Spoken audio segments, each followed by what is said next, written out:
కూడికను ప్రారంభించుకుందాం. అయితే సాయంత్రం కళ్ళు మూసుకుందాం, తలలు వచ్చుదాం, ప్రార్థనలో ఏకీభవిద్దాం. మమ్మల్ని అతిథిగా ప్రేమించిన మా యేసురాజా, మీ ఘనమైన శ్రేష్టమైన ఉన్నతమైన నామమునకే వందనాలు, స్తోత్రం దేవా. నేటి సాయంకాల వేళ మరి ఒక పర్యాయము మీ సన్నిధానంలోనికి చేరి ఇటు రీతిగా శిల్వ ధ్యానాల కూడికలో మేము అందరం పాలిభాగస్వమవుటకు మమ్మల్ని ప్రభా మరి యోగ్యులుగా చేసి మీ సన్నిధి నడిపిస్తున్న విధానాన్ని బట్టి మీకే వందనాలు, స్తోత్రం ప్రభా.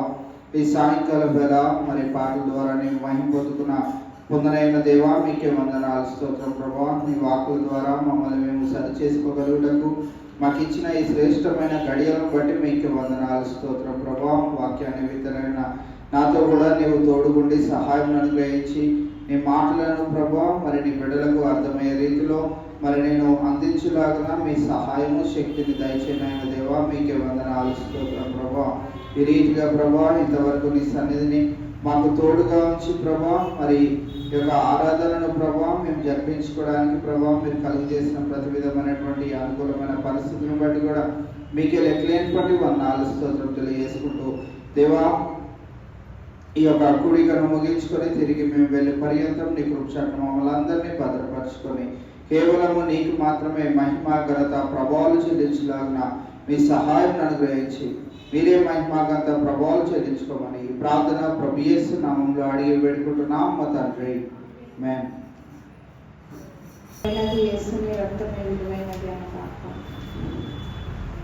రక్తమే విలువైనది, యేసుని రక్తమే విలువైనది, రక్తమే విలువైనది, యేసుని రక్తమే విలువైనది, పవిత్రమైనది, పరిశుద్ధమైనది, పవిత్రమైనది, పరిశుద్ధమైనది, కళంకమే లేనిది యేసు రక్తమే, కళంకమే లేనిది యేసు రక్తమే, రక్తమే విలువైనది, యేసుని రక్తమే విలువైనది, రక్తమే విలువైనది, యేసుని రక్తమే విలువైనది, పరము నుండి పొంగి శిలువపైన కారెను, మానవాళి రక్షణకై ప్రవహించెను, పరము నుండి పొంగి శిలువపైన కారెను, మానవాళి రక్షణకై ప్రవహించెను, ప్రతి పాపమును కడిగి శుద్ధి చేయును, పరలోకవాసునిగా నిన్ను చేయును, ప్రతి పాపమును కడిగి శుద్ధి చేయును, పరలోకవాసునిగా నిన్ను చేయును, రక్తమే విలువైనది, యేసుని రక్తమే విలువైనది, రక్తమే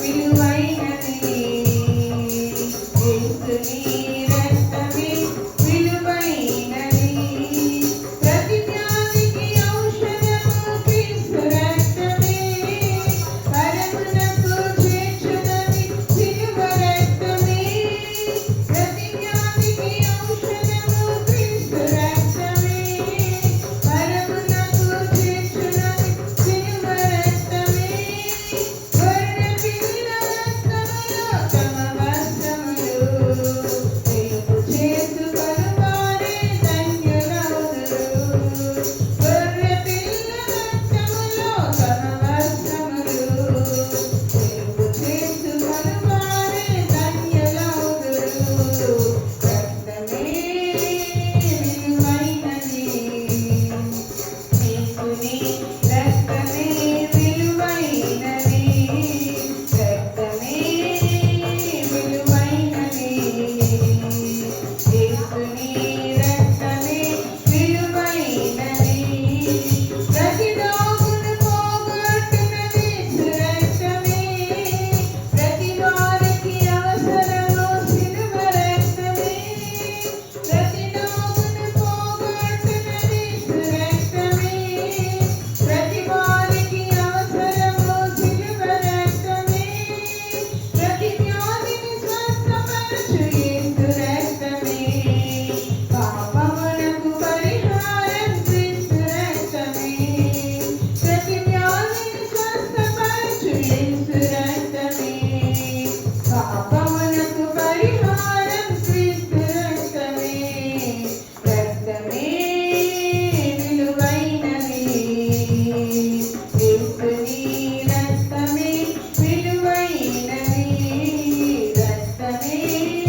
కిరణాలు మత్తుల మేలు కొలుపులు అన్న పాట. శ్రీమలు కావివి మహిమ కిరణాలు, శ్రీమలు కావివి మహిమ కిరణాలు, మత్తులో మేలు కొలుపులు, మత్తులో మేలు కొలుపులు.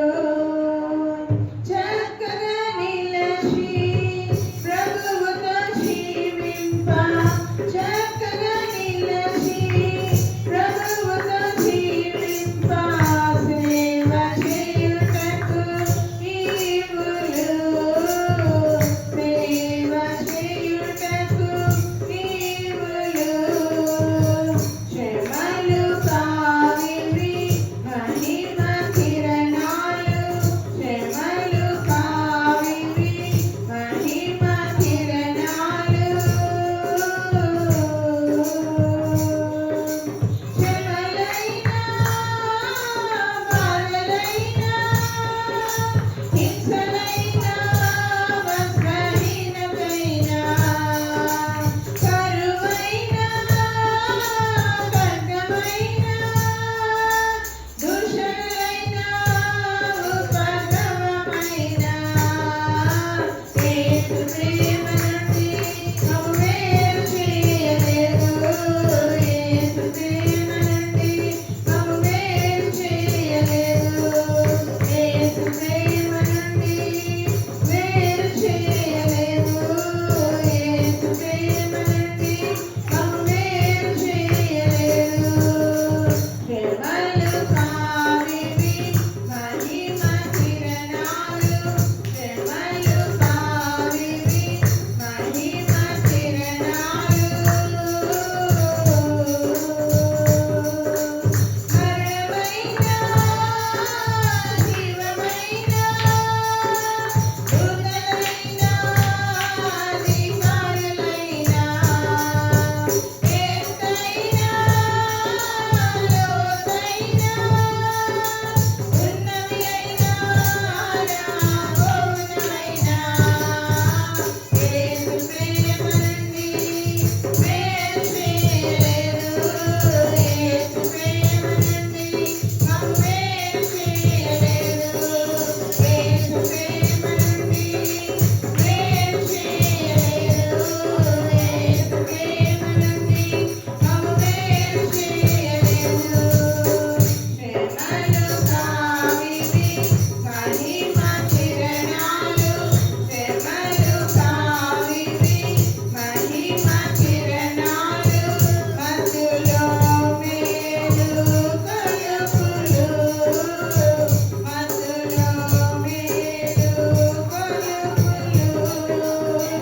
చక్కగా నిలచి ప్రభువుతో జీవింప, చక్కగా నిలచి ప్రభువుతో జీవింప, సేవ చేయుటకు ఈవులు, సేవ చేయుటకు ఈవులు. శ్రమలు కావివి మహిమ కిరణాలు, శ్రమలు కావివి మహిమ కిరణాలు.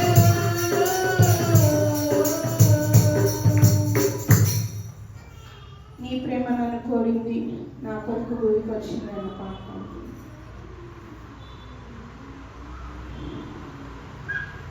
నీ ప్రేమ నన్ను కోరింది, నా కొరకు భూమికి వచ్చింది,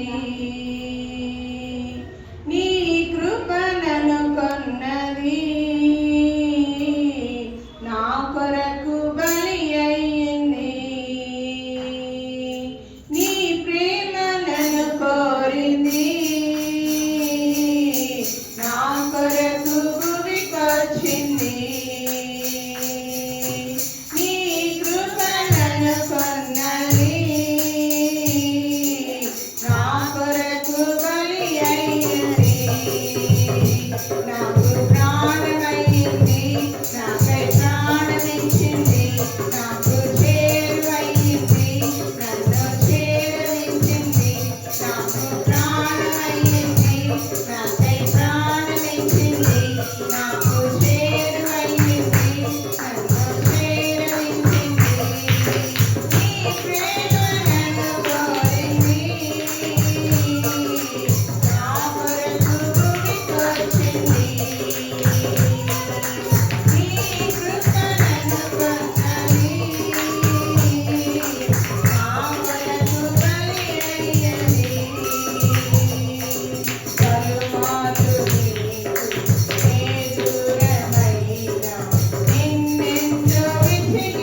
లైవ్ వచ్చిన బిడ్డలకు ప్రత్యేకమైన వందనాలు తెలియజేస్తా ఉన్నాం. ఈ యొక్క సమయంలో ఏదైనా ప్రత్యేకమైన పాట పాడాలని ఆశ కలిగి ఉన్నట్లయితే సమయాన్ని సద్వినియోగం చేసుకోవాలని మనవి చేస్తా ఉన్నాం.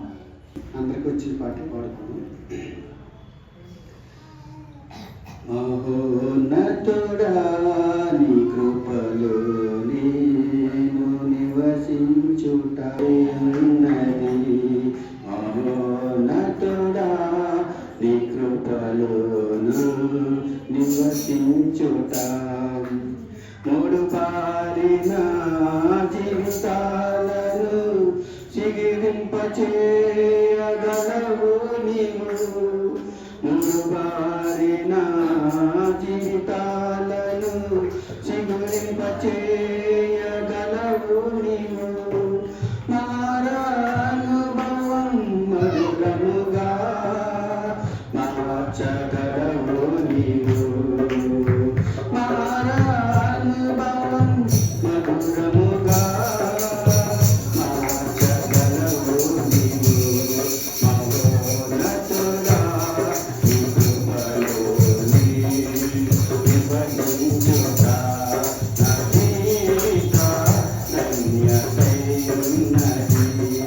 మహోన్నతుడా నీ కృపలోని నివసించుట.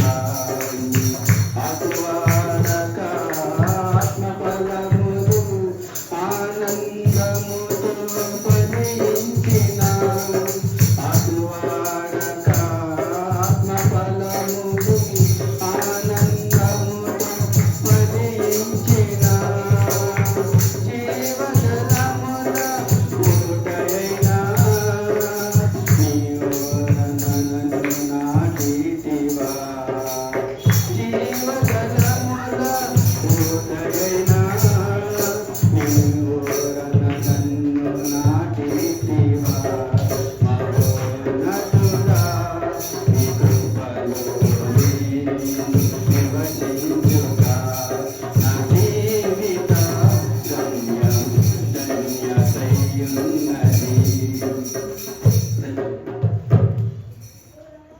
పాటలు వినిపించిన మరి సురేష్ గారికి ప్రత్యేకమైన వర్ణాలు తెలియజేస్తూ ఈ యొక్క సమయంలో దేవుని యొక్క వాక్యాన్ని ధ్యానించుకుందాం. వాక్యాన్ని ధ్యానించుకోబోయే ముందు మన మధ్యలో పెద్దలు నాగమణి గారు ఉన్నారు. వారు ముందుకు వచ్చి ప్రార్థన చేయవలసిందిగా మనవి చేస్తాము. సంఘానికి వందనాలైనా, పాస్టర్ గారికి వందనాలైనా, అస్లాం గారికి వందనాలైనా, తండ్రి నాయన ఇవ్వమైనా నాయన 14 రోజులు గడిచింది నాయన. నేను 40 రోజులు శ్రమదినంలో తండ్రి మమ్మల్ని కాసు కాపాడినందుకు నీకు వందనాలైనా. నాయన మా రాకపోకల్లో నువ్వే కాపుదలనైనా తండ్రి. యేసయ్య యేసయ్య తండ్రి నా కోసం నా కోసం నువ్వు బలి అయ్యి తండ్రి సజీవుడై 3వ రోజు చేసిన దేవుడు నేను తండ్రి. ఇంత గొప్ప దేవుడునైనా, ఇంత గొప్ప దేవుడునైనా తండ్రి. యేసునైనా రానున్న వాళ్ళందరినీ రప్పించుకో తండ్రి. 40 రోజులు వాళ్ళందరినీ నీ సన్నిధి తీసుకొచ్చినైనా నీ శిలు జ్ఞానాన్ని అర్థం చేసుకొని కృపను దయచేయనైనా. యేసయ్య నా ప్రభా ఎక్కడున్నానైనా నా ప్రార్థన ఆలకించండి నా ప్రభా. నా యేసయ్య తండ్రి నాయన అనారోగ్యంగా ఉన్నవాళ్ళు కూడా జ్ఞాపకం చేసుకొని ఆయన అనారోగ్యంగా ఉన్నవాళ్ళు జ్ఞాపకం చేసుకుని ఆయన ఆరోగ్యాన్ని దయచేయమని నేను బ్రతిమాలుకుంటున్నాను తండ్రి. నా యేసయ్య నా ప్రభా నాయన గర్భిణీ స్త్రీలు కూడా జ్ఞాపకం చేసుకొని ఆయన నా యేసయ్య తండ్రి ఆల్రెడీ సుఖంగా ఆయన ప్రసవం చేసి కృపను దయచేయను ఆయన యేసయ్య ఆయన ప్రభా తండ్రి.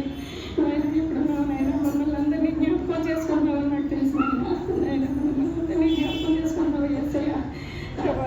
పరలోకమందున తండ్రి దయగలిగిన ప్రభా, గలిగిన తండ్రి ఎప్పుడున్నానైనా అందరి రాకపోకల్లో నువ్వే కాపుదలనైనా నా యేసయ్య తండ్రి ప్రభా. నాయన జరగబోయే 1, 2, 3 తారీఖుల్లో నాయన తండ్రి నువ్వే మంచిగా జరుపుకుని నాయన మీటింగ్లో మీరే పాల్గొని తండ్రి. రాబోయే పాస్టర్లందరినీ మీరే కృప దయచేసి నాయన క్షేమంగా తీసుకొచ్చి నాయన మాకు అందరికీ వాక్యం అందించి మంచిగా మా అందరి గుండెల్లో తండ్రి మనసులో మంచిగా వాక్యం తిప్పి నాయన మేము వాక్యంతో ఇంటికి వెళ్ళేలాగా కృపను దయచేయండి ఆయన. తండ్రి జ్ఞాపక శక్తి నాయన, నాకు జ్ఞాపక శక్తి నాయన, నాకు అందరికీ నాయన జ్ఞాపక శక్తి ఇచ్చింది నాయన. నాయన మీరే తోడయ్యి నాయన రాష్ట్రంలో తీసుకొచ్చి నాయన 3 రోజులు ఘనంగా చెప్పి నాయన తండ్రి నాయన వాతావరణం నాయన తండ్రి మీ కాపుదల్లో ఉంచుకొని తండ్రి కరెంట్ కూడా మీ ఆజ్ఞలో ఉంచుకుని తండ్రి మమ్మల్ని అందరినీ నాయన ఆహారంలో మంచిగా సమృద్ధిగా ఉంచి కృపను దయచేయమని తండ్రి మీ బంగారు పాదాలు పట్టుకుంటున్నాను తండ్రి. నా యేసయ్య తండ్రి నాయన మే 7వ తారీఖున నాయన పాస్టర్ గారు తండ్రి నాయన నిసిబాబు మ్యారేజీలో కూడా మీరే పాల్గొని తండ్రి నాయన మీరే తండ్రి నాయన తండ్రి నాయన జయంగా జరిగేలాగా కృపను దయచేయమని తండ్రి నాయన ఫంక్షనాలంతా నిండిపోయి కృపను దయచేయమని తండ్రి. క్షేమంగా నాయన 2 తప్పట్లు నాయన క్షేమంగా ఉంచి కృపను దయచేయమని నాయన యేసయ్య ప్రభా నాయన ఆలోచనలన్నీ ఎవరి ఆత్మలు ఏమున్నాయి అవన్నీ నీకు తెలుసు నాయన. ఏ హృదయంలో నీకు అన్నీ తెలుసు నాయన. నీకు తెలియదు ఏది లేదు నాయన యేసయ్య నాయన ప్రభా. అందరూ ఆలోచనలు తీర్చే దేవుడు నాయన నువ్వు నాయన నీకు సాటి ఏ దేవుడు లేదు నాయన. నా యేసయ్య నా ప్రభా తండ్రి నాయన అందరూ ఆలోచనలు తీర్చే దేవుడు, అందరినీ తృప్తి పెట్టే దేవుడు. నీకు అసాధ్యమైంది ఏది లేదు, నీకు అన్నిటికీ సాధ్యమే నాయన. నా యేసయ్య ప్రభా నాయన ఈ కొత్త ప్రార్థన మీ బంగారు పాత్రని చేర్చుకోమని నాయన మీ బంగారు పాదాలు పట్టుకుని బ్రతమాలు వేడుకుంటాను తండ్రి. వాక్యాన్ని ధ్యానించుకుందాం. తిమోతికి రాసిన 1వ పత్రిక 6వ అధ్యాయము 6, 7, 8 వచనాలను చదువుకుందాం. తిమోతికి రాసిన 1వ పత్రిక 6వ అధ్యాయము 6 నుంచి 8 వచనాలు. సంతుష్టి సహితమైన దైవభక్తి గొప్ప లాభ సాధనమై ఉన్నది. మనం ఈ లోకంలోనికి ఏమీ తేలేదు, దీనిలో నుండి ఏమీ తీసుకొని పోలేము. కాగా అన్నవస్త్రములు గలవారమై ఉండి వాటితో తృప్తి పొందుదము. ధనం చాలు. ఈవేళ మనము జీవించవలసిన విధానాన్ని మనం ఇక్కడ గమనిస్తా ఉన్నాం. తిమోతికి రాసిన పత్రిక 6వ అధ్యాయము 6 నుంచి 8 వచనాలలో మనం చూస్తున్న ఆ యొక్క అంశాలను మనం గమనించగలిగినట్లయితే ఒక క్రైస్తవుని యొక్క జీవితంలో వారు ఏ రీతిగా జీవించవలసి ఉన్నది అనే విషయాన్ని మరి ఇక్కడ తేట తెల్లంగా మనకి తెలియజేస్తా ఉన్నాడు. ఇక్కడ మనం చూసినట్లయితే 6వ వచనంలో సంతుష్టి సహితమైన దైవ భక్తి గొప్ప లాభ సాధనమై ఉన్నది. మన జీవితాలలో గొప్ప లాభము దేని ద్వారా మనం పొందుకోగలుగుతామనంటే సంతృప్తి ద్వారా, రెండవది దైవ భక్తి కలిగి ఉండడము ద్వారా. ఈ 2 ప్రాముఖ్యమైన విషయాలను మనము గమనించాలి అని మరి పౌలు భక్తుడు తిమోతికి రాసిన పత్రిక ద్వారా పరిశుద్ధాత్ముడు ఈ సాయంకాలం వేళ మనకి జ్ఞాపకం చేయాలనుకుంటున్న విషయం ఏంటిది అని అంటే సంతృప్తి దైవభక్తి మన జీవితాలలో మనం కలిగి ఉన్నప్పుడు మనము గొప్ప లాభ సాధనమైన జీవితాన్ని మనము జీవించగలుగుతాం. ఈ లోకంలో ఒకవేళ గొప్పది దేని ద్వారా మనం పొందుకోగలుగుతామో, ఏది గొప్పది మీ దృష్టిలో చెప్పండి. మీ దృష్టిలో గొప్పది ఏది చెప్పండి. దేనికి సమాధానం ఇవ్వరు. ఉన్నారా? మృతులలో ఉన్నవారు హల్లెలూయా చెప్పండి ఒకసారి. పెద్దలు పర్వాలేదమ్మా, ఏం కాదు, కొన్ని తప్పులు అయితే ఉంటాయి, పర్వాలేదు, ఏం కాదు. నేను చెప్పిన మాటలు పుష్ప గారు పాపం చెయ్యేసి వారు ఇబ్బంది పడుతున్నారు. ఏం కాదు, నేనేమో వయసులో ఉన్నాను, నేను అలానే మాట్లాడుతూ ఉంటాను. మీరు పెద్దవాళ్ళు కనుక పర్వాలేదు, ఏం కాదు. కాస్త గమనిస్తూ వింటే సరిపోతుంది. గొప్ప జీవిత విధానము దీని ద్వారా మనము కలిగి ఉండగలుగుతాం. నేనే ఆప్షన్లు ఇస్తాను. 1 కోటి రూపాయలు మన అకౌంట్లో ఉంటే మనకు అది గొప్ప లాభమా? ₹1,00,00,000 మన అకౌంట్లో ఉన్నాయనుకోండి, చాలా సంతోషించే వారు ఎంతమంది ఉన్నారు? ₹1,00,00,000. చాలా మంది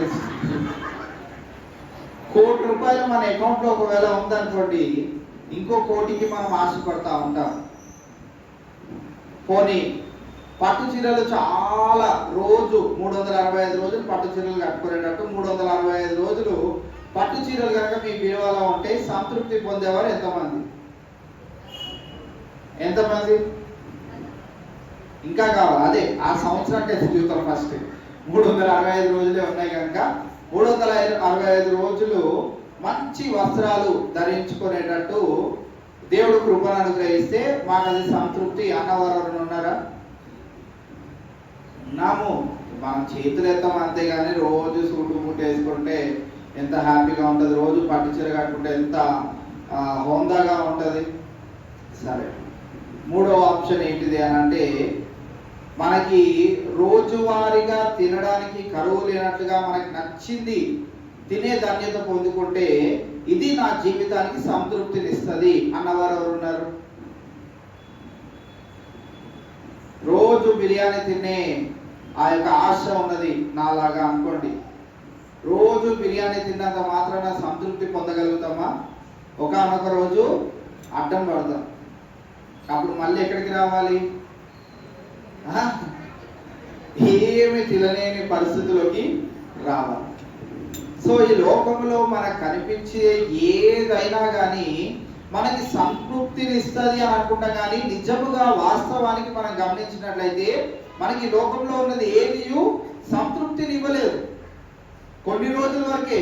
మీరు రోజు పట్టు చీర కట్టుకున్నా కానీ ఒకనొక రోజు వచ్చి అని అనిపిస్తుంది. రోజు పట్టు చీర కట్టుకొని పడుకోండి అని అంటే పడుకోగలుగుతారా? దాంట్లో ఉన్నంత ఆనందము పట్టు చీరలో ఉండదు. అది వేసుకొని పడుకుంటే ఉన్నంత ఆనందము పట్టు చీర వేసుకొని కట్టుకొని పడుకుంటే ఉండదు. అంబానీకైనా వారి భార్యకైనా ఏది వేసుకొని పడుకుంటే ఆనందమో అదే వేసుకుంటే బాగుంటుంది. మేము గొప్ప వాళ్ళం కదా, మేము పట్టు చీరలు కట్టుకొని మేము రాత్రి అంతా పడుకుంటామనంటే తృప్తి ఉండదు.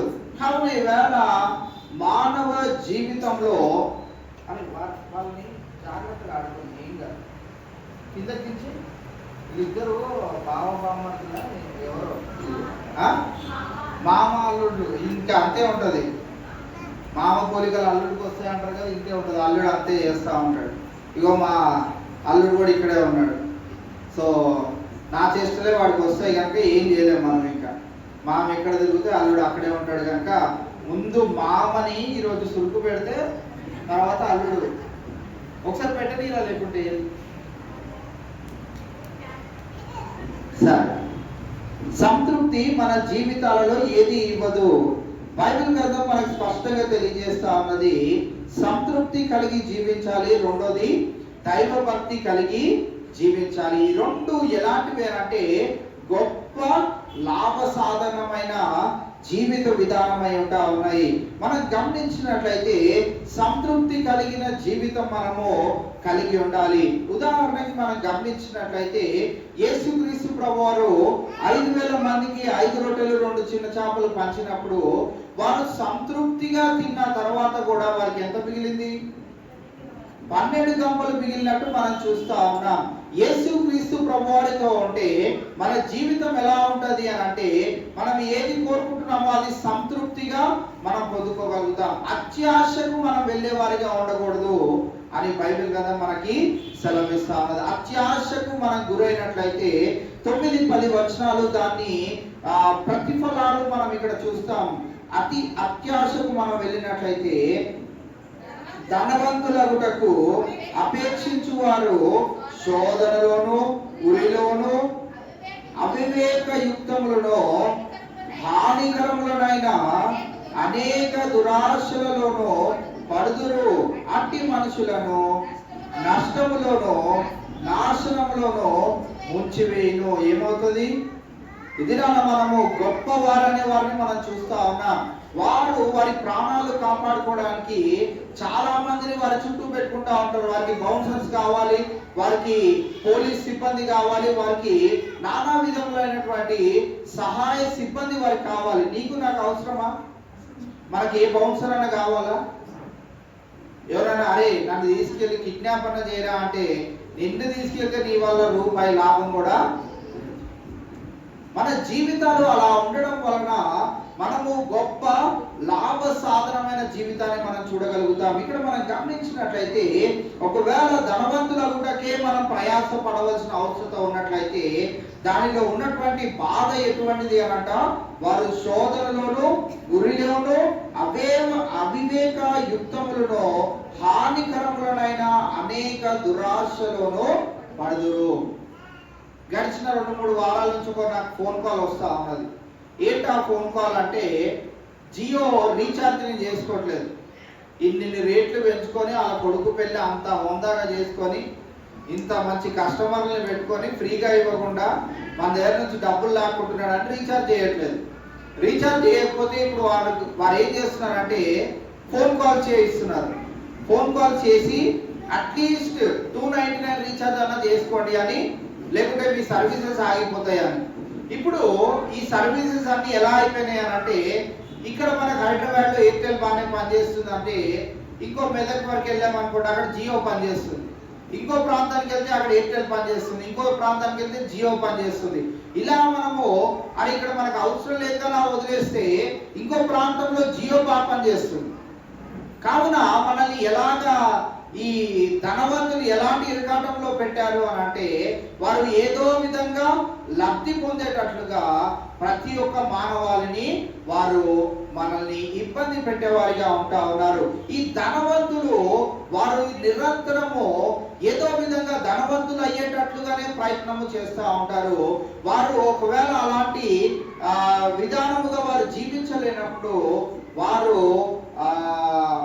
నిందలు అవమానము పడే విధముగా వారి యొక్క ధనమైనటువంటి స్థితిలో నుంచి కిందకి జారిపోతే వారు అవమానము చెందే విధంగా వారు ఉంటారు కనుక చివరి వారి అంతము ఎలా ఉంటది అని అంటే, అట్టివి మనుషులను నష్టములోను నాశనములోను ముంచివేయును. ఇంకా వారికి అయ్యో అనే ఆ యొక్క మానత్వము ఏమీ ఉండదు. మానవ జీవితాలను ఈ రీతిగా మోసం చేయకూడదు అనే విషయాలు ఏవి వారిని స్పందించలేవు. వారు ఎంతసేపు వారి యొక్క అభివృద్ధి కొరకే ఇంకొకరిని వారు ముంచి వేసే విధంగా వారు జీవన విధానం ఉంటది అనేది మనం ఇక్కడ గమనిస్తా ఉన్నాం. కావున క్రైస్తవ బిడ్డలమైన మనము సంతృప్తిగా జీవించాలి. సంతృప్తి అనంటే మన దగ్గర నేను చెప్పాను కదా, జీతం రాగానే మీరు ఒక బిర్యానీ ప్యాకెట్ కొనుక్కొని తినేయండి హ్యాపీగా, మళ్ళీ రేపు ఉంటుందో లేదో అన్నట్లుగా బిర్యానీ ప్యాకెట్ తెచ్చుకొని తినేయండి. తర్వాత మనం ఆ నెలలో ఎప్పుడు కొనుక్కోలేకపోయినా నెల స్టార్టింగ్ లోనే బిర్యానీ తిన్నామనే ఆ తృప్తి మనకి నెలంతా కాపాడుతుంది. ఒకవేళ మనము ఆ రీతిగా అక్కడ కూడా మనము ఏదైనా మన భాషలో చెప్పాలంటే పిసినారితనంగా ఉన్నాం అనుకోండి, ఒకవేళ రేపన్న రోజు మనం చూడలేకపోతే ఆ తృప్తి లేనటువంటి జీవితంలో, అందుకే చాలా మంది ఏమని ప్రార్థన చేస్తారు అని అంటే, లోకంలో ఉన్న మాట మన ప్రార్థనలో కూడా దాన్ని ఇంక్లూడ్ చేశాం, ఆత్మశాంతి అని. ఎందుకు కలగాలి శాంతి? ఆ లాస్ట్ మినిట్లో ఏదో తిందాం అనుకుని ఉంటారు, జీడిపప్పు వచ్చి నాకు తినాలని ఉందని బెడ్ పైన ఉన్న ఓ ముసలావిడో ముసలాయన అడిగాడు అనుకుందాం. ఆ కోరిక మనం తీర్చలేకపోయాని చనిపోయారు. ఇప్పుడు అందరు వచ్చిన వాళ్ళకి మనం చెప్తా ఉంటాం, అరే ఇలా జీడిపప్పు వచ్చి అడిగాడు మా నాన్నగారు, ఇలా తెప్పిద్దాం అనే లోపు ఇలా చనిపోయారు అని అంటే, అయ్యో పాపం. మీరు ఏం చేయాలంటే భోజనాలు పెడతారు కదా, 3వ రోజు 7వ రోజు 11వ రోజు, ఆ 11వ రోజు పెద్ద కర్మ చేసినప్పుడు ఆ రోజు జీడిపప్పు వచ్చి పెట్టాను అందరికి. ఎందుకు పెట్టాలి? పోయినోడు ఆత్మ శాంతించాలి. ఆయన కుదురుగా నీ దగ్గరకు వచ్చి నీ పైన కూర్చొని నిన్ను ఏడిపించి నాకు జీడిపప్పు వచ్చి ఎందుకు పెట్టలేదే అని నిన్ను ఇబ్బంది పెట్టకుండా రాత్రి పూట నీకు చీపిరి కట్ట పక్కన పెట్టుకొని తల దిండి కింద బైబిల్ పెట్టుకొని పడుకొని అవసరం లేకుండా ఉండాలి అని అంటే, వారి ఆత్మశాంతి కలగాలి అని లోకంలో ఆ రీతిగా చేస్తూ ఉంటారు. మనకు అవసరం లేదు. ఆత్మశాంతి దేవుడు దయచేసిన దగ్గరికి ఆత్మ వెళ్ళిపోతుంది, తీర్పు దగ్గర నిలబడడానికి అది వెళ్ళిపోతుంది. ఇంకా ఆత్మతో పనేం లేదు మనకి. ఆత్మ శాంతిస్తుందో లేదో మనకు అనవసరం. ఆత్మ శాంతించినా శాంతించకపోయినా సాధారణుడు ఏ రీతిగా మనల్ని ఇబ్బంది పెట్టాలనుకుంటాడో ఆ రీతిగానే ఇబ్బంది పెడతా ఉంటాడు. ఆత్మకు శాంతికి ఏం లేదు. శాంతి ఎప్పుడు దొరుకుతుంది అంటే మన క్రియలు, ఈ లోకంలో మనం చేసే క్రియలను బట్టి, మనం దేవుని పైన ఆధారపడే విధానాన్ని బట్టి, మన దైవ భక్తిని బట్టి మనకు శాంతి అనేది లభిస్తుంది. అది లోకములో మన జీవముగా ఉన్న ఆ దినాల్లోనే అది పొందుకోగలుగుతాం. కానీ మరణించిన తర్వాత ఆత్మకి శాంతి అనేది ఏమీ లేదు. అది ఎక్కడికి వెళ్ళాలో అక్కడికి తిరిగి వెళ్ళిపోతుంది. బైబిల్ గ్రంథం స్పష్టంగా తెలియజేస్తా ఉన్నది. మన్నైనది మంటికి పోవును, ఆత్మ తాను దయచేసిన దేవుని దగ్గరికి పోవును. కావున సంతృప్తిగా జీవించాలి. సంతృప్తి సహితమైన దైవ భక్తి. రెండోది చాలా ప్రాముఖ్యమైనది ఏంటిదంటే దైవ భక్తి కూడా మన జీవితాలలో ఉండాలి. సంతృప్తిగా జీవించాలి. రెండోది యెహోవా యందు భయము భక్తిని కలిగి మనం జీవించాలి. ఇవి ఏం చేస్తాయి అంటే ఒక మానవుని యొక్క జీవితంలో గొప్ప లాభ సాధనమై మన జీవితాలు ఉంటాయి. తిమోతికి రాసిన మొదటి పత్రిక, ఇదే అధ్యాయం 17వ వచనాన్ని మనం చదివినట్లయితే, ఇహమందు ధనవంతులైన వారు గర్విష్ఠులు కాక అస్థిరమైన ధనమునందు నమ్మిక ఉంచక సుఖముగా అనుభవించుటకు సమస్తమును మనకు ధారాళముగా దయచేయు దేవుని యందే నమ్మిక ఉంచుడని ఆజ్ఞాపించుము. ఇక్కడ మనం గమనించినట్లయితే ఇహమందు ధనవంతులైన వారు గర్విష్ఠులు కాక అస్థిరమైన ధనమునందు నమ్మిక ఉంచక. అస్థిరమైన ధనము అంటే ఏంటి? ఈరోజు మనం చాలా కష్టపడి నెలంతా పనిచేసిన తర్వాత జీతం ఇవ్వాల్సిన సమయంలో ఈ నెల మీకు జీతం ఇవ్వలేకపోతున్నాము అని అంటే మనం చాలా విధాలైనటువంటి ఇబ్బందులకు గురవుతా ఉంటాం. ఆ ధనము ఎటువంటిది అని అంటే స్థిరమైనది కాదు. ఈరోజు వస్తుంది, రేపు వస్తుందో లేదో తెలియదు, మనకి ఇస్తాడో లేదో తెలియదు. కరోనా టైంలో కూడా చాలా మంది ఆ ఇబ్బందుల్లో గురైన వారంగా మనం ఉంటా ఉన్నాం. ఇక్కడ మనం గమనించినట్లయితే అస్థిరమైన ధనమందు నమ్మిక ఉంచక. ఎవరి యందు నమ్మిక ఉంచాలట? సుఖముగా అనుభవించుటకు సమస్తమును మనకు ధారాళముగా. ఆ పదాలు మీరు అండర్లైన్ చేసుకోండి. ఎలాగిస్తాడంట మన దేవుడు? ధారాళముగా. మేము కరోనా టైంలో కూడా ఏనాడు కూడా మేము ఆ ఇబ్బంది పడ్డ సందర్భాలు ఎప్పుడు ఎదురు కాలేదు. సేవకుడిగా చెప్తున్నాను, ఎక్కడికైనా బయటకు వెళ్ళి ఏదైనా కూడిక జరిపించో లేకపోతే దేవుని మందిరంలో ఆరాధన జరిపిస్తేనో మాకు గడుస్తూ ఉంటది కదా. అలాంటి పరిస్థితుల్లో కూడా ఎన్నడూ కూడా దేవుడు చెయ్యి విడిచిపెట్టకుండా ధారాళముగా మమ్మల్ని పోషించిన వానిగానే ఉంటా ఉన్నాడు. అద్భుత రీతిగా మా పోషణ దేవుడు అయి ఉండి ఆయనే మాకు సమస్తమును దయచేస్తూ వస్తా ఉన్నాడు. ఇక్కడ మనము అదే విషయాన్ని చూస్తా ఉన్నాం. సుఖముగా అనుభవించుటకు సమస్తమును మనకు ధారాళముగా దయచేయు దేవుని యందు నమ్మిక ఉంచుడి. ఎవరు ఇవ్వాలి మనకి? అది జీతమైన, బిజినెస్ చేసేవాడి వ్యాపారంలో లాభమైన ఎవరు ఇవ్వాలి అని అంటే దేవుడి దగ్గర నుంచే అది రావాలి.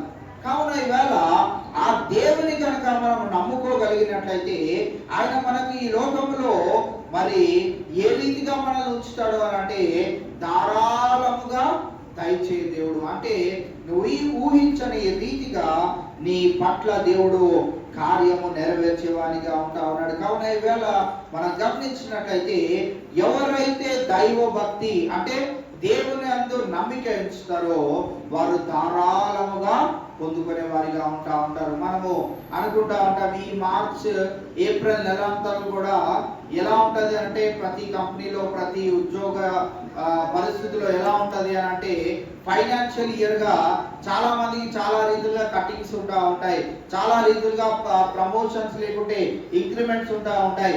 చాలా మంది కంపెనీస్ లో దసరా బోనస్లు ఇస్తా ఉంటారు. చాలా మంది వాటిపైన ఆశ పెట్టుకొని జీవనాన్ని కొనసాగిస్తున్నప్పుడు ఒక్కొక్కసారి మన వరకు రాని పక్షాన మనం ఏమవుతామంటే అయ్యో ఈసారి నాకు ఎందుకు రాలేదు. చాలా ఆశ పెట్టుకొని మనీ వచ్చేస్తుంది కనుక దీన్ని ఇప్పుడు వాడిన దానికి దీంతో సరిపెడదాము అని ఆశపడేవారిగా ఉంటా. అయితే మనము దైవ భక్తి అనగా దేవుని యందు నమ్మిక కనుక మనం ఉంచగలిగినట్లయితే దేవుడు మనకి ఎలాగిస్తాడంట? ధారాళంగా ఇచ్చే దేవుడుగా ఉంటాడు. అందుకే సంతృప్తి సహితమైన దైవ భక్తి ఎలాంటిది అంటే గొప్ప లాభ సాధనమై ఉన్నది. మనం ఈ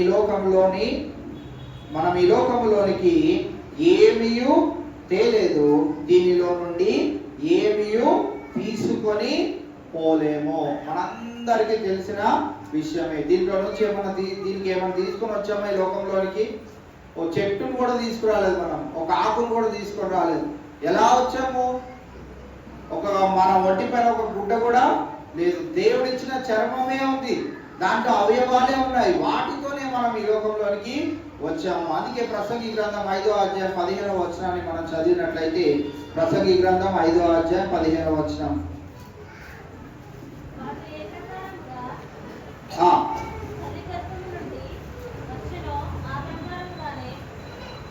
ఒక్క నిమిషం. వాడు ఏ ప్రకారముగా తల్లి గర్భం నుండి వచ్చెనో ఆ ప్రకారముగానే తాను వచ్చినట్లే దిగంబరిగానే మరలా పోవును. తాను ప్రయాసపడి చేసుకొనిన దానిలో ఏదైనాను చేత పట్టుకొని పోడు. ప్రయాస పడుతున్నాము, ప్రయాస పడిన దేనిది కూడా మనతో పాటు తీసుకొని వెళ్ళలేము. అందుకే యేసుక్రీస్తు ప్రభువారు ఈ మాట అన్నారు, ప్రయాసపడి భారము మోయిచున్న సమస్త జనులారా మీరు నా యొద్దకు రండి, మీకు నేను విశ్రాంతి కలుగజేసేదను. కావున మనం గమనించినట్లయితే ధారాళముగా దయచేసే దేవుని దగ్గరికి మనం వచ్చినట్లయితే ఆయన మనకు కావాల్సిన సమస్తమును మనకి ఆయా రీతిలో ఆయా సమయాల్లో మనకు అనుగ్రహించే దేవుడుగా ఉన్నాడు. కావున ఇవాళ మనం గమనించినట్లయితే మరి యోబు భక్తుడు కూడా ఈ మాటను తెలియజేస్తాడు. యోబు గ్రంథం 1వ అధ్యాయము 21, 22 వచనాలు మనం చూసినట్లయితే, నేను నా తల్లి గర్భములో నుండి దిగంబరినై వచ్చితిని, దిగంబరినై అక్కడికి తిరిగి వెళ్ళెదను. యెహోవా ఇచ్చెను, యెహోవా తీసుకొని పోయెను, యెహోవా నామమునకు స్తుతి కలుగును గాక. ఈ సంగతులలో ఏ విషయమందునో యోబు ఏ పాపమును చేయలేదు, దేవుడు అన్యాయము చేసనని చెప్పలేదు. మనం చాలా సందర్భంలో నేను ఎన్నిసార్లు ప్రార్థన చేసినా నా ప్రార్థనకు నువ్వు ఎందుకు జవాబు ఇవ్వట్లేదు అని అంటా ఉంటాం. ధనవంతుడైన యోబు సమస్తమును కోల్పోయాడు, తన బిడ్డలను కోల్పోయాడు, తన ఆరోగ్యాన్ని కోల్పోయాడు, తనకున్న ప్రతి విధమైనటువంటి ఆస్తిపాస్తులు అన్నింటినీ కోల్పోయాడు. ఆయన చెప్తున్న మాటలు మనం ఈ దినాన చదువుతా ఉన్నాం. ఏమని చదువుతున్నాం? నేను నా తల్లి గర్భంలో నుండి దిగంబరినై వచ్చింది, దిగంబరినై అక్కడికి తిరిగి వెళ్ళదను. ఆ సత్యాన్ని ఎరిగిన యోబు యెహోవా ఇచ్చాడు, యెహోవా తీసుకున్నాడు. అయితే ఏంటి ఇప్పుడు? నేనైతే ఖాళీగా వచ్చాను, మళ్ళీ తిరిగి ఖాళీగానే వెళ్ళిపోతాను. ఈ మధ్య ప్రయాణంలో దేవుడు నాకు ఇచ్చాడు, దేవుడు మళ్ళీ ఒకవేళ తీసుకున్నాడే అనుకుందాము, తీసేసుకున్నాడు. అయితే ఇప్పుడు ఏంటి? అందుకే తర్వాత 22వ వచనంలో యోబు గురించి ఏమని తెలియజేస్తా ఉన్నాడు అని అంటే, యోబు ఏ పాపము చేయలేదు, అంటే నోటి ద్వారా దూషించలేదు, ప్రార్థనలో ఏమాత్రము తాను తప్పిపోలేదు, తన భక్తిలో ఏమాత్రము దేవుడు విడిచిపెట్టలేదు. అంతేకాదు ఏ రకమైనటువంటి జీవితాన్ని ఆయన ఆ సమయంలో కలిగి ఉన్నాడో దానిని బట్టి ఆయన సంతృప్తిగా ఉన్నాడు, దైవ భక్తి కూడా కలిగి ఉన్నాడు. కావున ఆయన గొప్ప లాభ సాధనమై ఉన్నట్లుగా మనము 42వ అధ్యాయంలో చూస్తూ ఉంటాం. కావున సంతృప్తిగా ఉన్నాడు, కురుపులతో ఉన్నాడు, దానిని గాజు పెట్టులతో గీరుకుంటా ఉన్నాడు, రక్తం వస్తా ఉన్నది, చీము పట్టింది.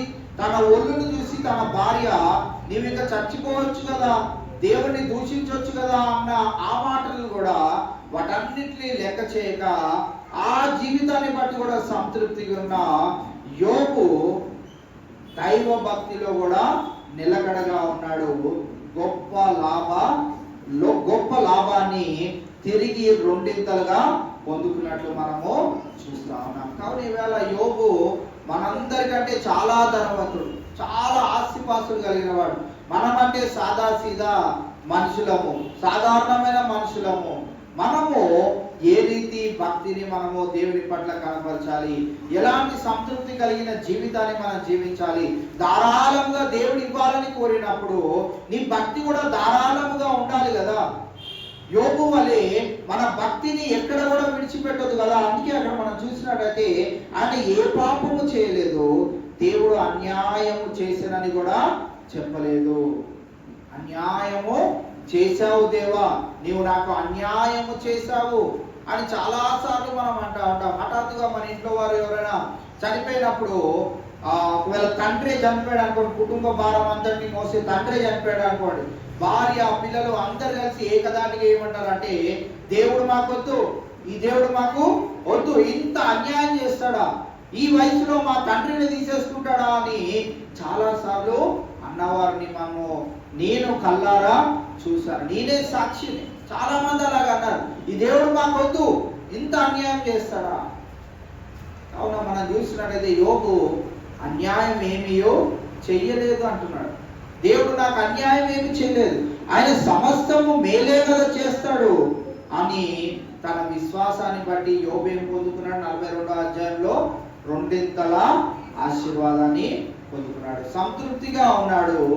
దైవ భక్తిని కూడా ఆ రీతిగానే కొనసాగించాడు. కావున ఈవేళ మనము మరి యోబును చూస్తున్న వేళ యోబు జీవితాన్ని కేవలం చదువుకుంటూ వెళ్ళిపోయే వారిగానే ఉండకుండా తన జీవితంలో దేవుడు ఏ రీతి కార్యములు చేశాడో ఆ రీతి కార్యములను మనం కూడా నెమరు వేసుకొని మనం జీవించాలి. అందుకే దేనిని బట్టి సంతృప్తి చెందాలంటున్నాడు. ఇక్కడ 8వ వచనం మనం చూస్తే, కాగా అన్న వస్త్రములు గలవారై ఉండి వాటితో తృప్తి పొందండి. మన శరీరాన్ని కప్పుకోవడానికి వస్త్రాలు, మన కడుపు నిండి ఆరోగ్యంగా ఉండి మన ఉద్యోగాలు చేసుకొని దేవుని భక్తిలో ముందుకు కొనసాగడానికి ఏం కావాలి?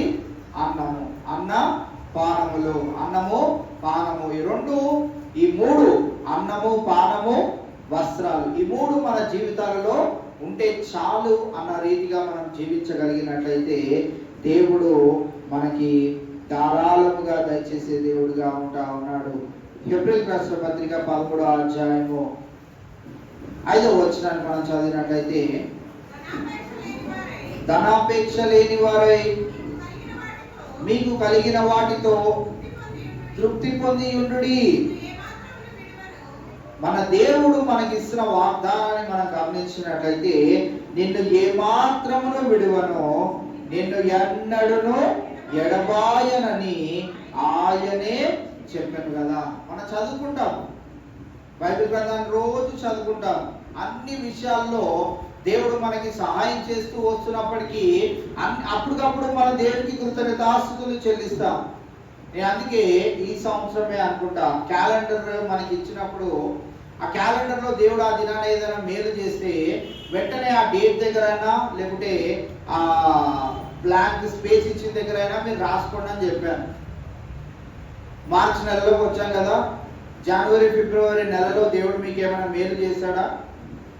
మీ కుటుంబాలలో మేలు చేశాడా? ఏం చేయలేదా? ఏం చేయలేదు. మరి రాసుకున్నారా? గుర్తుందా? పోనీ ఏ డేట్న ఏ మేలు చేశాడో?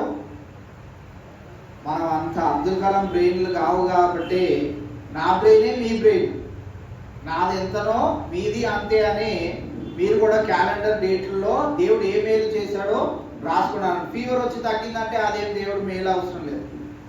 గొప్ప మేలు ఉంటాయి, సాక్ష్యముగా చెప్పుకున్న మేలు ఉంటాయి.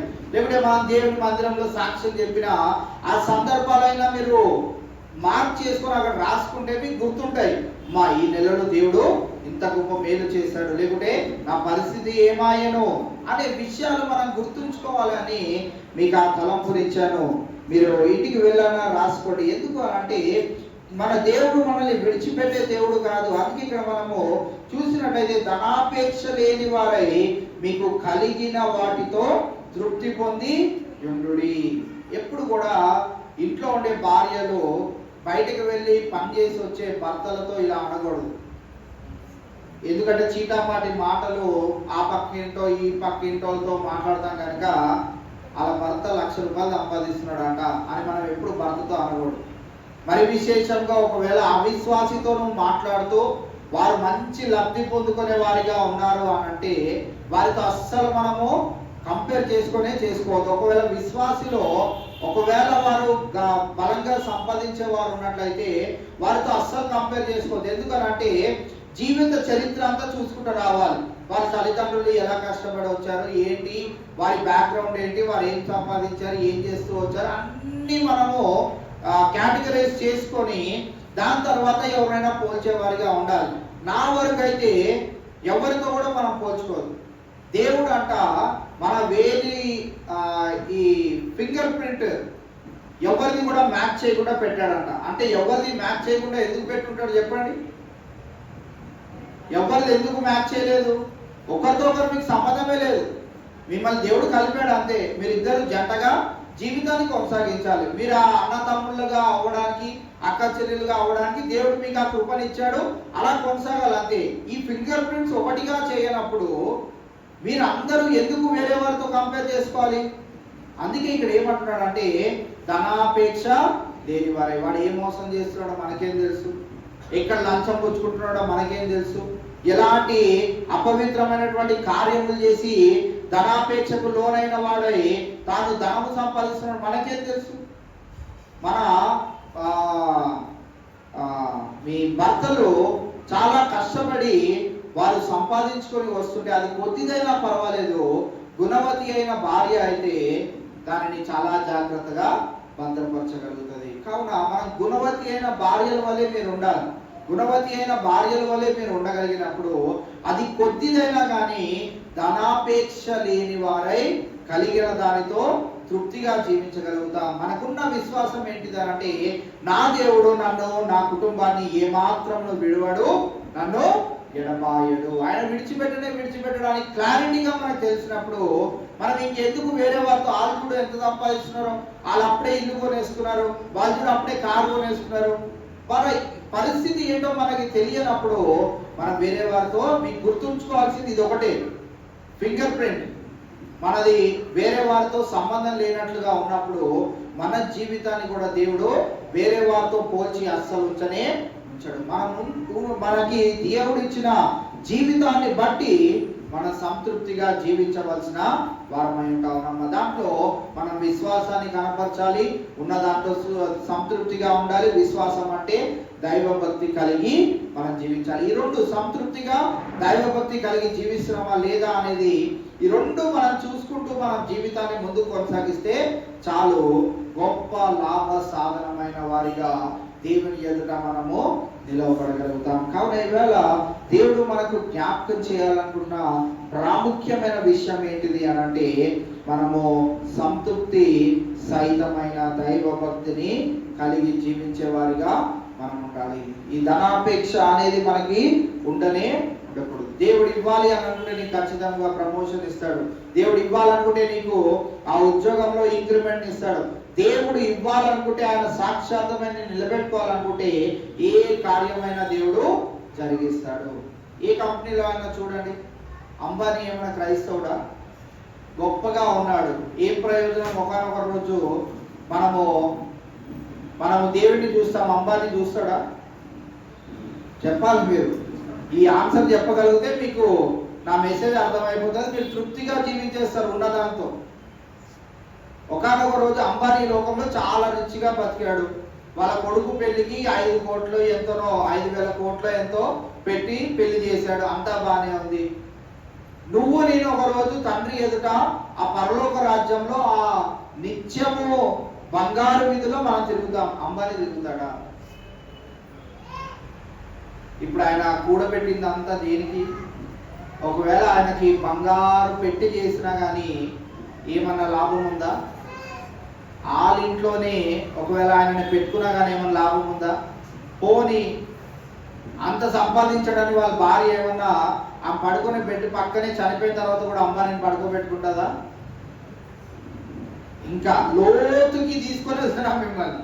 నా ప్రయత్నం అంతా ఏంటంటే ఈ 40 దినాల్లో మనం నూతనమైన మార్పులోనికి రావాలి, మారిపోవాలి. అంతే, మారిపోయి నూతనమైన ప్రభావంతో ఈ లోకాన్ని మనము చూసేవారిగా ఉండాలి. ఇంత క్లియర్గా మీకు ఎంత ఉదాహరణ ఇచ్చి చెప్పినా కూడా లేదండి అని మీరు అంటే మటుకు ఇంకా నేనేమీ చేయలేను. ధనాపేక్ష లేని వారికి అంతా అపేక్ష అంతా దేనిపైన ఉన్నదంటే ధనం పైన. ఆ పరలోక రాజ్యంలో సంపాదించే ధనము ఏ దొంగడు దొంగిలించలేడు, తుప్పు పట్టదు, ఎవరు కూడా దానిని దొంగిలించలేరు. అటువంటి ధనాన్ని మనం సంపాదించే వారిగా ఉండాలి అని క్రైస్తవులమైన మనము చేసే ప్రతి విధమైనటువంటి భక్తి, ఈ విశ్వాసము లేకుంటే ఉపవాసాలు దీనికి రీజన్స్ అన్నిటికీ రీజన్స్ ఎలా ఉండాలి అని అంటే నీవు నూతన పరచబడి ప్రభు కొరకు జీవించే వారిగా మనం అందరం ఉండాలి. ఆ రీతిగా ఈ 40 దినాలు మనము నిరంతరము దేవుని మందిరంలో ఉండాలి అని ఆశపడి ఉంటుండగా మనం ఒక్కొక్క అంశాన్ని ధ్యానిస్తున్నప్పుడు మీరు చాలా జాగ్రత్తగా వీటిని గమనించుకొని అంబానీ లోకంలో ఎంత సంపాదించినా నీ ప్రభువుని నా ప్రభువుని ఒకానొక దినాన చూడలేడు. నీవు నేను మట్టుకు చూడగలుగుతాం. బంగారు వీధుల్లో ఉంటాం. అంబానీ కూడా ఆ ధన్యత లేదు. రోడ్డు బాగాలేకపోతే ఆ గుంతల రోడ్డులోనే వెళ్ళాలి. కానీ అక్కడ మనము నివసించే రాజ్యము బంగారు వీధులతో నింపబడి ఉన్నది. అది అంబానీ చూడగలుగుతాడే కానీ దానిలోకి రాలేడు. ఇంకా మనకి దేనిపైన ఆశ ఉండకూడదు. ఈ లోకంలో ఉన్న ధనం పైన ఆశ అవసరమే లేదు. మనకి కావాల్సింది దేవుడు ధారాళముగానే ఇస్తాడు. ధారాళముగా అంటే మీరు 10 అడిగితే 100 ఇస్తాడని అనుకోకండి. 10కి 10 ఇస్తాడు, అదే ధారాళంగా. 10కి రూపాయి తక్కువ ఇవ్వడు, రూపాయి ఎక్కువ ఇవ్వడు. నేను ఎప్పుడు అదే చెప్తాను కదా, ప్రతి సందర్భాలలో నా జీవితంలో ఈ 4 సంవత్సరాల ఈ పరిచర్య విధానంలో ఎంత కావాలో అంత ఇచ్చి దేవుడు తృప్తిగా నిలుపుతా ఉంటాడు. దైవ భక్తిలో కొనసాగేటట్లుగానే, విశ్వాసంను ఎక్కడ విడిచిపెట్టకుండా ఉండేటట్లుగానే జీవితాన్ని కొనసాగింపజేస్తా ఉన్నాడు. ఆ రీతిగానే మనల్ని ధారాళంగా తృప్తిగా ఆయన దైవ భక్తిలో ఉండే రీతిగా మనల్ని నడిపిస్తాడు. కనుక మనం ఈ లోకంలో ఉండి ఈ యొక్క ఏదో ఒక దినాన మరి నిలిచి ఉండనటువంటి ధనం పైన మనము అపేక్ష ఉంచేవారిగా ఉండకుండా ప్రభు వైపు మనం చూడగలిగినట్లయితే, ఆయన యందు దైవ భక్తి కలిగి జీవించగలిగినట్లయితే, మనకున్న జీవితాన్ని బట్టి సంతృప్తిగా జీవించగలిగినట్లయితే గొప్ప లాభము మనం పొందుకోగలుగుతాం. అది పరలోక రాజ్యంలో, నిత్య రాజ్యంలో మనందరికీ దేవుడు నిరంతరము దాక్షించాడు. కనుక దాని కొరకు మనం ప్రయాసపడి మనం జీవిద్దాం. దేవుడి కొద్ది మాటలు మనందరి వెనుకలో భద్రపరచు గాక. ప్రార్థన చేసుకుందాం. చివరి ప్రార్థన చేసుకుందాం.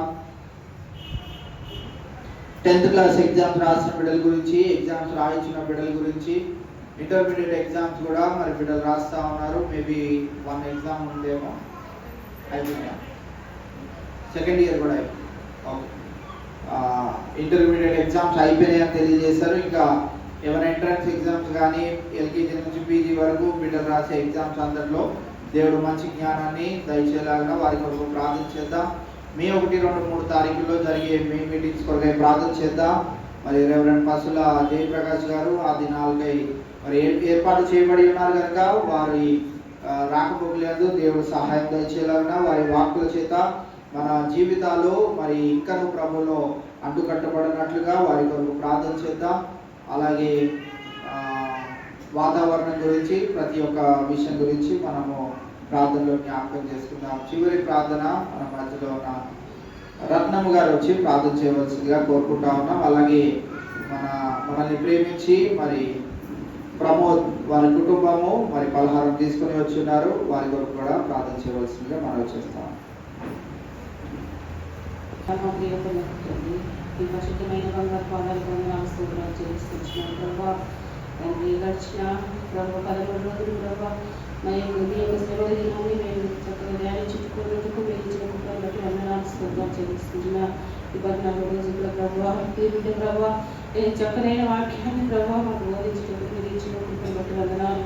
అవును ప్రభా మీకు ధనాపేక్ష లేకుండా ప్రభా తండ్రి మరి ఉన్నదానితో తృప్తి చెందే బిడ్డలుగా మమ్మల్ని ఉంచండి ప్రభా స్తోత్రం చేస్తున్నాను.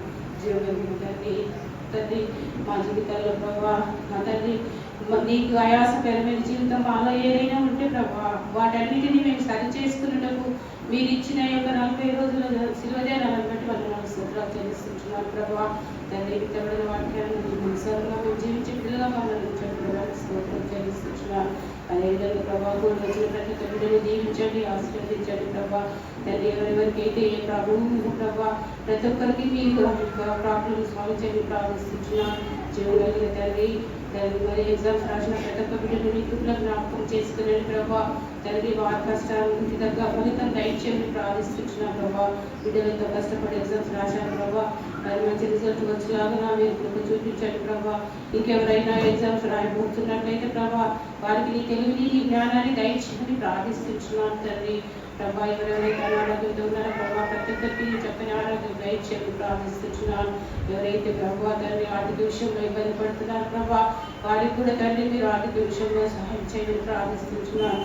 కృపగలిగిన తండ్రి అదేవిధంగా ప్రభా మే నెలలో జరిగే ప్రభా 1, 2, 3 తారీఖుల ప్రభా తండ్రి యొక్క మీటింగ్లో మీరు తండ్రి ఎలాంటి ప్రాబ్లమ్స్ లేకుండా ప్రభా ఈ యొక్క ఎండ వల్ల ప్రభా ఎవరికి ఇబ్బంది లేకుండా ప్రభా ఆ యొక్క మీటింగ్ చక్కగా జరిపించుకునేందుకు నీకు కృప చూపించండి ప్రభా ప్రతి విషయంలో మీరు కృప చూపించండి ప్రభా ఆర్థిక విషయంలో కానివ్వండి ప్రభా వాతావరణ విషయంలో కానివ్వండి ప్రభా మీరే కృప చూపించమని ప్రార్థిస్తున్నాను. అదేవిధంగా ప్రభా రాబో దైవజనులు కూడా దైవజనుని నీ కృపలో జ్ఞాపకం చేసుకున్నాను ప్రభా మరి ఎక్కడ మరి వాళ్ళ కుటుంబాన్ని కూడా ప్రభా ఇలాంటి ప్రాబ్లం లేకుండా మంచి ఆరోగ్యం దయచేసి ఇక్కడ వచ్చినట్టుకు ప్రభా ఆటోమేట ద్వారా తండ్రి అనేక ఆత్మీయులు రక్షింపబడిలాగా మీరు కృప చూపించమని ప్రార్థిస్తున్నాను ప్రభా.